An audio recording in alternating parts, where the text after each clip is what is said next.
is the enemy of the people instead of the best defense against tyranny? There has to be an answer to this. And the answer to the smallness and the meanness and the pettiness and the paranoia of this moment is the courage, the confidence, the strength, the big, bold, beautiful heart of Texas, here in Irving, in Dallas, in Fort Worth, in Denton, in every community in the great state of Texas. We are showing up and we are converting this hope that we feel into the action we deserve as a country. Any challenge that we face, we're up to the task. You school teachers out there, public school educators, cafeteria workers, bus drivers, therapists, counselors, and librarians, I know because you told me. So many of you are working a second or third job just to make ends meet. Too many of you forced to teach to a high-stakes, high-pressure, standardized test that in no way effectively measures your performance in the classroom or that child's potential in front of you. You've asked us to have your back because you've been there for us in the past. You're there for our kids right now. We as a state will organize for you, ensure each of you is paid a living wage so that you can focus on one job, teaching to that child, unlocking their lifelong love of learning, making that magic happen in the classroom. This state, we're destined to do great things. We're going to go from being dead last in the country in the ability to see a doctor, to afford your prescription medications, to take your child to the therapist so that they're well enough to continue with their education. We're going to free those parents who have children with pre-existing conditions, medically complex, medically expensive to take care of. We're going to make sure that we go from last in the country, where the #1 provider of mental health care in Texas is the county jail system, to #1 in leading this nation towards universal care, guaranteed high quality for every woman, for every man, and for every child. And universal will mean primary health care, specialty health care, mental health care. And in a state at the epicenter of a maternal mortality crisis, 3 times as deadly for women of color in the state of Texas, universal health care will mean every woman makes her own decisions about her own body and has access to the care to get it done. For everyone.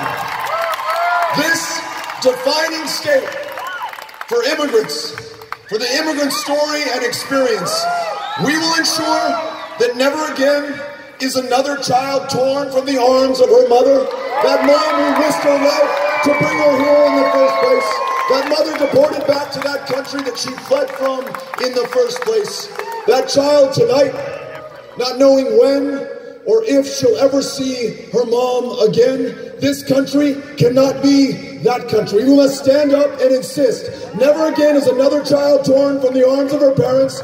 Those who have been separated are reunited immediately. And we, proudly,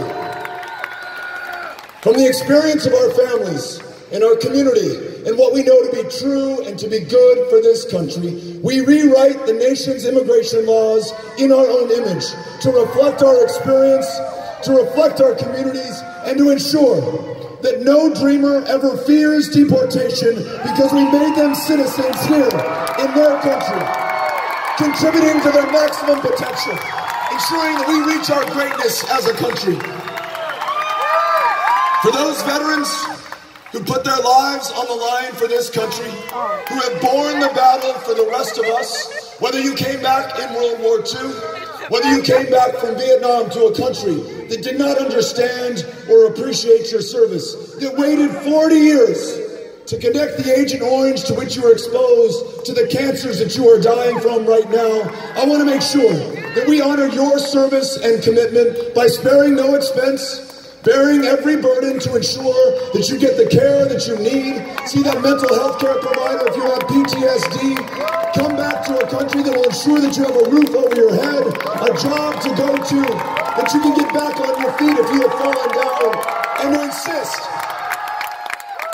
that if we really care about those who have served, if we really care about those who are serving in Afghanistan 18 years in, Iraq 27 years in, Syria, Somalia, Libya, Yemen, Niger, then let's ask ourselves these questions. The world's greatest democracy should be able to answer them. What is victory in these wars? What is our strategy to achieve it? And why do we fight? Why do we ask you to risk your life? Why do we ask you to take the lives of others in the name of this country? If we can answer those questions to our satisfaction, then let us prosecute these wars with all we have and win them. But if we cannot answer those questions, or if we can't even ask them to begin with, then let's not start another war, and let's end the wars that we're in today, bring those service members back home, to their families, to their communities, and to their countries. And the wars that we fight within the borders of this country, a war on drugs that has become a war on people, and a war on some people more than others. The largest prison population on the face of the planet, disproportionately comprised of people of color. 1/3 there for nonviolent drug crimes.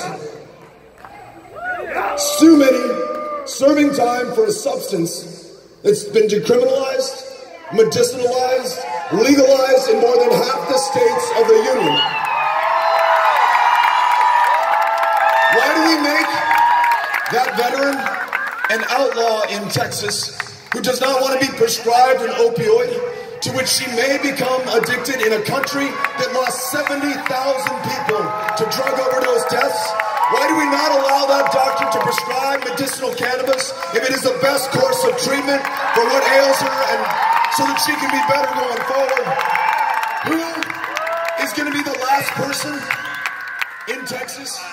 Chances are the last person of color to do time for possession of a substance that others are selling legally and getting filthy rich doing so in other parts of this country.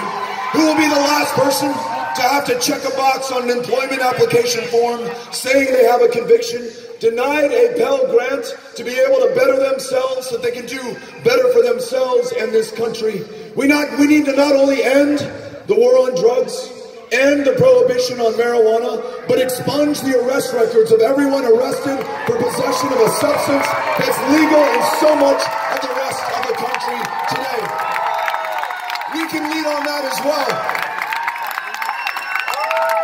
Whatever the challenge, we are up to the task. Whether you came here for any issue that I just raised, whether you know that it's wrong, that in this great state, you can be fired on the basis of your sexual orientation, you can be denied the ability to adopt a child because you are too gay, literally.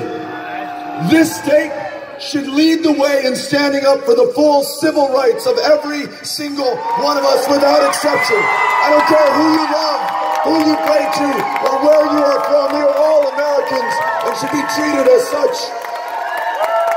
And lastly, the greatest challenge that we face, although it may not be politically popular to discuss, our kids, the people of the future, are counting on us right now to make sure that we do.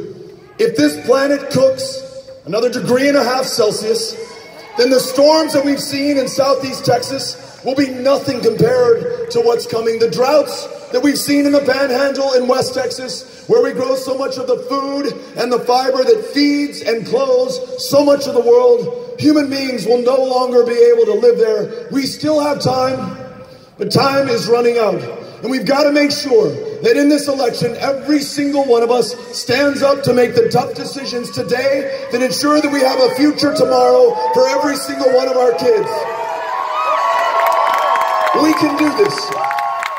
And I know it because I've been with you in every single one of the 254 counties of Texas. Listen to you whether you're a Republican or a Democrat or an independent. The differences, no me importa. I don't care. They don't matter anymore. We're all Americans now. We're going to focus on the future. This country, led by the people of Texas, who have not accepted a single dime from a single political action committee or special interest or corporation, we're going to make sure that we live up to the promise and the potential of this country. And if you keep doing what you have already been doing in Dallas County, voting like it's the last election of your lifetime, then on the 6th of November, though you will be here, and I'll be a little bit further west in El Paso in another time zone altogether, we will all be celebrating the victory of our lifetimes for this state, for this country, for this generation, and for every generation to come. Thank you, Irving. Thank you, Dallas County. Thank you all for having us out. Thanks to the musicians. Thanks to Mark Vesey. Thank you all. I'm going to invite these musicians to come on out. We're going to take a big group picture, and we want you in the picture as well. Here we go.